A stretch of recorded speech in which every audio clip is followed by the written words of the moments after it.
सोचिए जरा, राजस्थान के तपते रेगिस्तान में एक गांव जो रातों रात वीरान हो गया।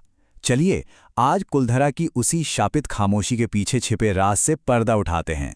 कहानी कुछ यूं शुरू होती है कि एक सुबह कुलधरा में सूरज तो निकला, लेकिन गांव का एक भी इंसान नहीं जागा।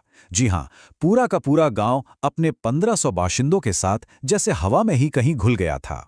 जब आसपास के गांवों के लोग वहां पहुंचे तो जो मंजर उन्होंने देखा वो बड़ा ही हैरान करने वाला था। घरों का सामान अपनी जगह पर था, चूल्हों पर खाना आधा पका हुआ रखा था, लेकिन वहां किसी भी तरह के संघर्ष का कोई निशान नहीं था। ना ही खून का एक कतरा। मतलब ऐसा लग रहा था जैसे लोग बस उठे और चले गए।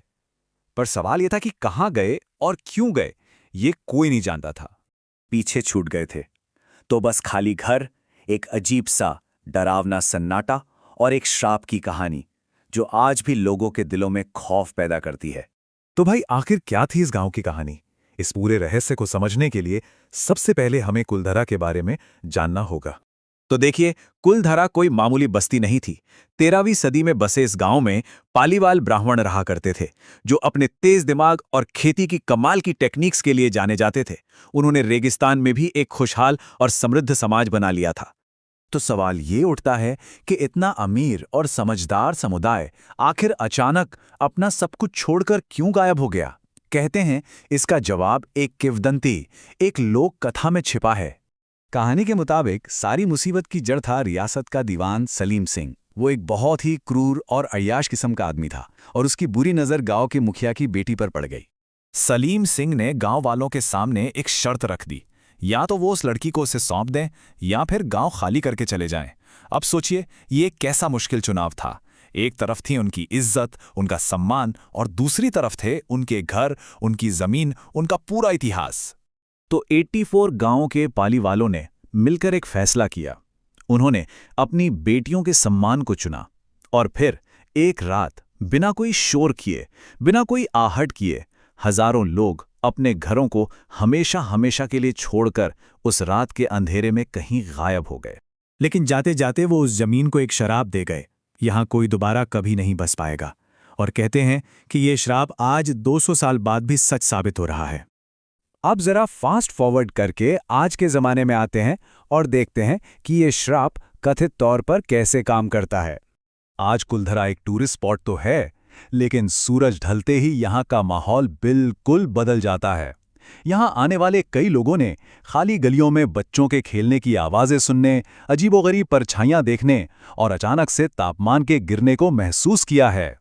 कई पैरानॉर्मल इन्वेस्टिगेटर्स और हिम्मत वाले टूरिस्ट ने यहाँ रात गुजारने की कोशिश की है। उन्हीं में से एक का अनुभव कुछ ऐसा था। अचानक ऐसा लगा जैसे किसी ने मेरे कंधे पर हाथ रखा हो, पर जब मुड़कर देखा तो वहां कोई भी नहीं था। यहां तक कि पैरानॉर्मल टीमों ने भी अपने कैमरोज और रिकॉर्डर्स पर अजीब गतिविधियां रिकॉर्ड करने का दावा किया है। हालांकि मजे की बात यह है कि जब भी ऐसा कुछ होता है तो ऑफिशियल तौर पर इसे एक टेक्निकल फॉल्ट बता दिया जाता है, जो उन लोगों के अनुभव से बिल्कुल मेल नहीं खाता जिन्होंने उस डर को असल में महसूस किया है। तो अब असली सवाल यह है कि कुलधरा की ये सारी डरावनी कहानियां वाकई किसी श्राप का नतीजा है, या फिर इसके पीछे कोई ज्यादा लॉजिकल वजह छिपी हुई है। चलिए अब इस भूत प्रेत और श्राप वाली कहानी से थोड़ा हटकर देखते हैं कि इतिहासकार इस बारे में क्या सोचते हैं। इतिहासकारों का मानना है कि ये कोई श्राप या जादू टोना नहीं था, बल्कि ये एक बहुत ही सोची समझी एक स्ट्रेटेजिक प्लानिंग थी। पालीवाल ब्राह्मण बहुत ही संगठित और बुद्धिमान लोग थे। हो सकता है उन्होंने सलीम सिंह के जुल्म से बचने के लिए एक साथ मिलकर रातों रात अपनी सारी दौलत लेकर कहीं और बसने की एक सीक्रेट योजना बनाई हो। तो सच आखिर है क्या? एक श्रापित गांव की अलौकिक कहानी, या फिर अपने सम्मान के लिए सब कुछ छोड़ देने वाले लोगों की एक असाधारण योजना? शायद कुलधरा का असली रहस्य इसी सवाल में कहीं छिपा है। तो कुलधरा की इन खामोश गलियों से आखिर क्या नतीजा निकाला जा सकता है?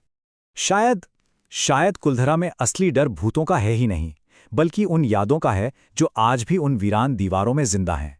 अन्याय के खिलाफ खड़े होने और अपने सम्मान के लिए सब कुछ कुर्बान कर देने की यादें।